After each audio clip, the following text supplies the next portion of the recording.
পেহেলগামে মর্মান্তিক সন্ত্রাসবাদী হামলায় নিরীহ পর্যটক প্রাণ হারানোর পর এবার একজোট কাশ্মীরের মানুষ ও সেখানকার জনপ্রতিনিধিরা। সন্ত্রাসের বিরুদ্ধে রুখে দাঁড়িয়েছেন তারা।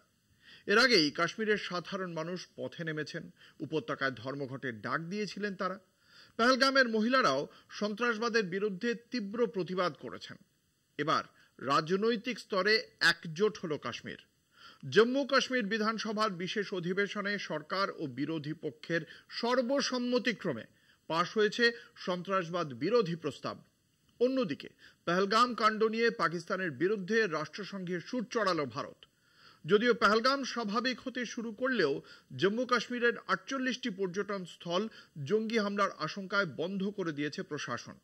এই আবহে সংসদের বিশেষ অধিবেশনের দাবি জানিয়ে প্রধানমন্ত্রী নরেন্দ্র মোদীকে চিঠি দিলেন রাহুল গান্ধী, চিঠি দিলেন রাজ্যসভার নেতা মল্লিকার্জুন খাড়গেও। সন্ত্রাসবাদকে মদতের অভিযোগ তুলে ফের রাষ্ট্রপুঞ্জে পাকিস্তানকে বিঁধল ভারত। পেহেলগামে জঙ্গি হামলার নিন্দায় আমেরিকা সহ দুনিয়ার নানা দেশ সরব হয়েছে। যদিও আমেরিকা নির্দিষ্টভাবে পাকিস্তানে জড়িত থাকার প্রসঙ্গ উত্থাপন করেনি। চীন ঘটনার নিন্দা করলে পরোক্ষে পাকিস্তান সম্পর্কে নমনীয় অবস্থান নিয়েছে। আন্তর্জাতিক মহলের এই ভূমিকার প্রেক্ষিতে রাষ্ট্রপুঞ্জে ভারতের দূত যোজনা প্যাটেল পাকিস্তানকে অপরাধীদের স্বর্গরাজ্য বলে সমালোচনায় সরব হয়েছে।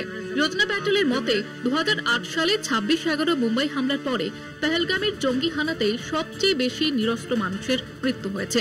পাক মদতপুষ্ট জঙ্গিরা এই ঘটনার জন্য দায়ী বলে স্পষ্ট ভাষায় রাষ্ট্রপুঞ্জের victims of terrorist association network বা ভুটানের প্রতিষ্ঠা উপলক্ষে আয়োজিত আলোচনা সভায় সরব হন যোজনা প্যাটেল।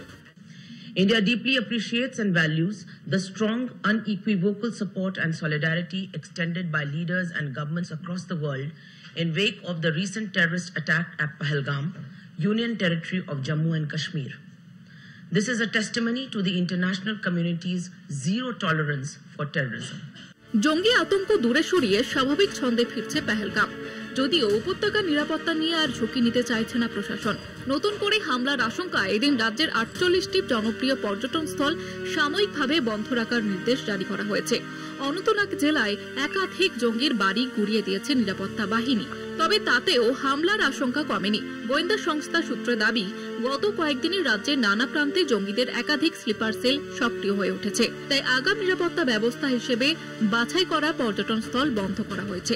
একই সঙ্গে ওইসব এলাকায় জঙ্গি বিরোধী অভিযান তীব্রতর করা হয়েছে। পেহেলগামের ঘটনার পরপরই প্রতিরক্ষা মন্ত্রী রাজনাথ সিং এর পৌরোহিত্যে সর্বদল বৈঠক হয় সংসদে। সেখানে পাকিস্তানের সন্ত্রাসবাদী ভূমিকার মোকাবিলায় বিরোধীরা শাসকের সঙ্গে ঐকমত্য প্রকাশ করেছিল। এবার বিরোধী দলনেতা রাহুল গান্ধী ও রাজ্যসভার নেতা কংগ্রেস সভাপতি মল্লিকার্জুন খাড়গে প্রধানমন্ত্রীকে চিঠি দিয়ে বিশেষ অধিবেশন ডাকার প্রস্তাব দিয়েছেন। পেহেলগামের ঘটনার বিরুদ্ধে ভারত যে ঐক্যবদ্ধ সেই বার্তা দিতেই এই অধিবেশন জরুরি বলে দাবি কংগ্রেসের। কলকাতা টিভি।